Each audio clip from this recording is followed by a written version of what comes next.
Thanks a lot for coming by. Do you like coffee cake? Do you like rich, buttery, satisfying coffee cake?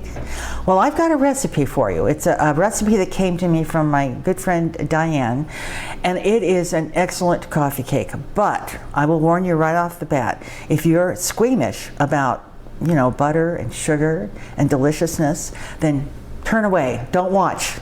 Because this is what this coffee cake is. It's rich, it's buttery, it will remind you of those wonderful crummy coffee cakes, that you used to get back in the olden days, but aren't really available anymore. It comes in two parts. We have the crumb top and we have the cake base. And I'm gonna do the crumb part of it right now, and then I'll set that aside and we'll get started on the cake part of it. So let's get started. All right, so in my bowl here of my food processor, I have Bisquick, yep, good old-fashioned Bisquick, some sugar and some cinnamon, and I will of course give you all the instructions and all the ingredients. So I'm going to turn this on and I'm going to pulse it just to get that cinnamon and sugar mixed in with the Bisquick. All right, now what I'm going to do is I have a half a stick of butter here, told you buttery, and I'm going to get my food processor lid off of here, and I'm just going to drop it in just randomly. And this butter is cold. Oh, there's my oven telling me it's all ready to go. It's cold butter, not hard as a rock butter. I've left it out for about 20 minutes. And what I'm going to do is I'm going to pulse this and try to get one of those beautiful crumbly textures that you see on a crumb cake. So I'm going to pulse this. I'll leave the camera running, and then I can just speed it up when we're done here. So here we go.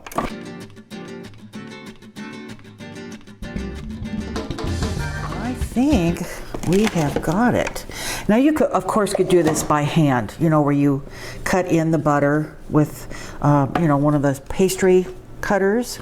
Or of course, if you had, a fork, you could do it that way. I'm looking here. Yeah, see, this is nice crumb, really nice crumb. So that is the crumb topping, and that was really quick. So we're going to get over to my mixer, and we're going to start the cake. I'll set this aside, and we'll be back. All right, let's get on to the cake base. I'm going to bring you down into my mixer so you can see what I'm doing. Okay, I have a stick of butter in there, and I'm adding sugar to this. And I'm going to blend this until it's nice and creamy. The butter and the sugar are well combined. And once I've done that, we will get on to the next step.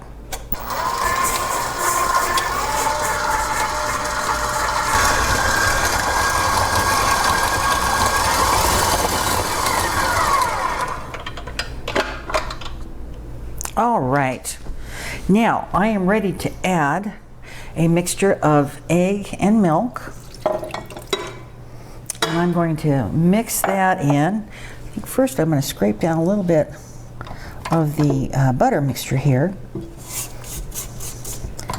a little bit off those beaters and off the side of the bowl. Okay, that looks pretty good to me.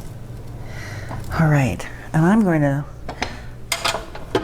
combine the butter and the egg, and it'll look a little curdled. It just happens sometimes when you're mixing the two. So if you see that, and you'll probably see it on mine, I'll show it to you. Don't let that alarm you, because it's it's perfectly normal, and it'll all come about when you start to add the flour. It'll come through smoother. All right, and I'm going to show you. Hopefully, I can maybe get you in there a little tighter so you can see what it looks like, and I'll bring a little of it up so you can see how it looks. The egg and the butter and the milk kind of, like I said, kind of curdles a little bit, and there's nothing to be concerned with. When we're going to put the flour in now, you'll see how it smooths out. And what I have here is some flour with some baking powder, and this is going in. Just your standard, all-purpose flour. Unbleached flour works well. Don't use bread flour for this. Save that bread flour. All right, now I'm gonna slowly mix this together so we get a nice batter.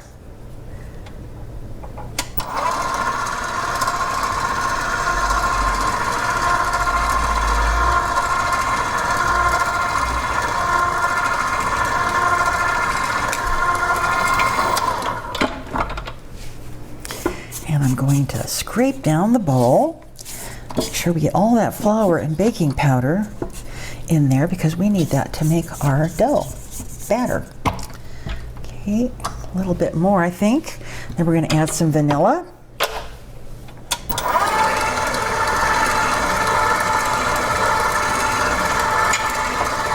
There goes the vanilla.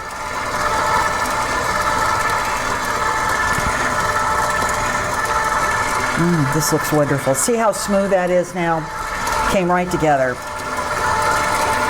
And that really is it. I'm going to bring it down. I'm going to scrape the sides one more time to make sure I think everything, I'm looking on the bottom to see there's no flour down there.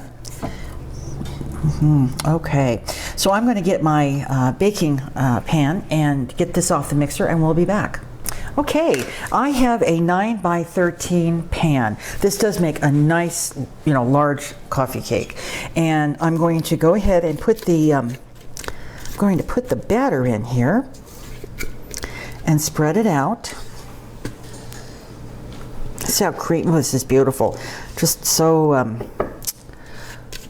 beautiful. It's creamy, it's got a nice color to it. It smells wonderful. You've got the smell of the vanilla in there, and there's some butter that you can smell, and it is so good, so good.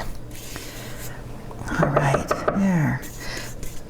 All right, that takes care of that pan of cake. We're going to spread it out here. In fact, I think what I'm going to do is take this big spatula out of here.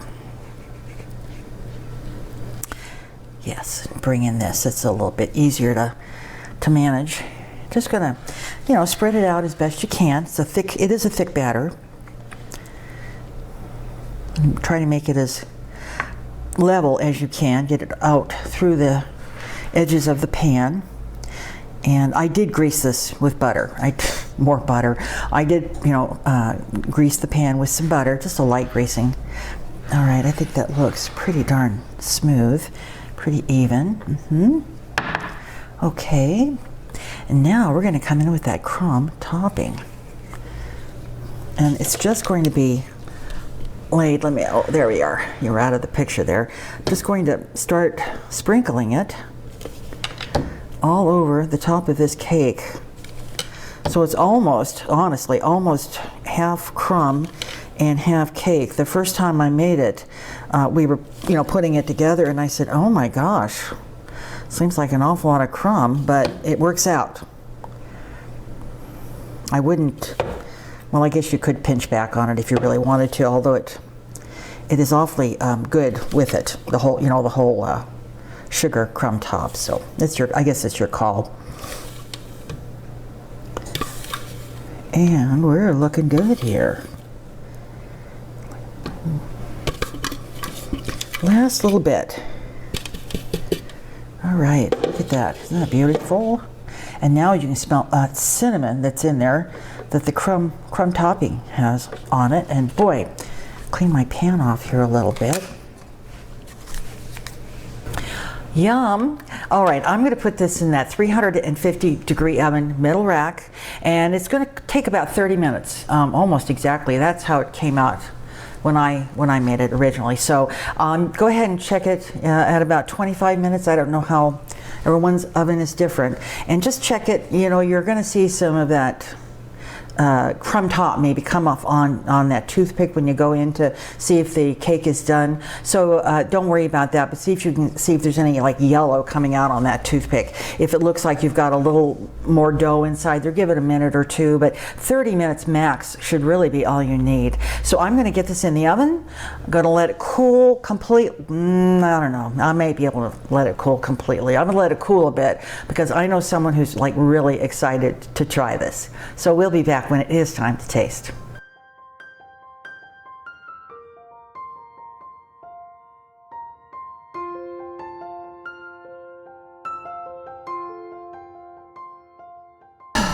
Oh, look who showed up for tasting time. I like cake. Oh, is the camera running? Yeah. I didn't know. Look who's here for tasting time. Okay, it looks wonderful. I let it cool. You always do it first. Go ahead. It smells divine. The butteriness and the cinnamon. It does. It smells so good. How does it taste? So good. Now, as I said, you know, this is really, in fact, this is a big cake. 9 by 13. What's happening over there? That is good. And we can't. I make this and I break it down. We have a little old lady down the street and a nice little family across the way. And I break this down. And honestly, I keep maybe 3 or 4 pieces, small pieces. Because, yeah, always says shush so I can have more. You're going to force me to mug a little old lady for that? Oh my God. Oh. You know, coffee cakes tend so good. to be dry. This one is not dry at all. No. No, and that streusel topping or whatever that is. And he is right about this. Now, this is the second one I've made. And it's right. You know, you get a coffee cake in the morning, it's like, well, this is pretty good, you know. And by noon, it's dry. This is so moist. Well, it should be. And buttery. It is, though. If you want just a good old coffee cake with that wonderful crumb topping, you know, this really is, you know, if you're going to do it right. Did you make this with the Bisquick that I made? He made us Bisquick. Yeah. Tell him what you did. I just used flour, about 3 cups of flour, 2.5 tablespoons of baking soda, 2.5 powder, 2.5 tablespoons of salt or sugar. I don't know. I'll put the ingredients down below so you can make your own Bisquick. I remember there was some Crisco in there. There is yeah, okay. Another horrible thing in our life, Crisco. But if you're going to do it right. Okay, you get one more bite and then we got to say goodbye to these people. I don't do this all the time. I promise you I don't. What's left this on the plate? This quarantine thing is just really... What? What's left on the plate is what the neighbors can have. No, stop it.